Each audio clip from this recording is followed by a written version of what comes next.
عدلیہ کے حوالے سے جب مشرف کے حوالے سے فیصلہ آ گیا ایک نیا ہنگامہ کھڑا ہو گیا. اب عدالت کا فیصلہ ہے،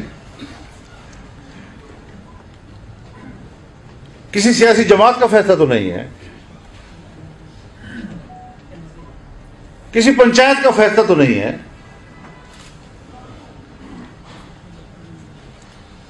ایک جوڈیشل آرڈر ہے.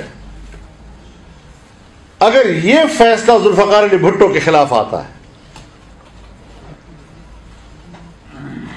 تو پھر یہی فوج کہتی ہے ہم عدلیہ کے ساتھ کھڑے ہیں. اگر یہی فیصلہ یوسف رضا گیلانی کے خلاف آتا ہے تو ہماری فوج کہتی ہے کہ ہم تو اس کے ساتھ کھڑے ہیں، عدلیہ کے ساتھ. یہی فیصلہ جب میاں نواز شریف کے خلاف آتا ہے تو کہتے ہیں ہم تو عدلیہ کے ساتھ کھڑے ہیں.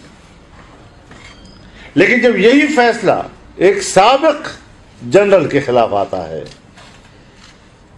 تو اس کو عزت نفس کا مسئلہ بنا لیتے ہیں، اپنا مسئلہ بنا لیتے ہیں.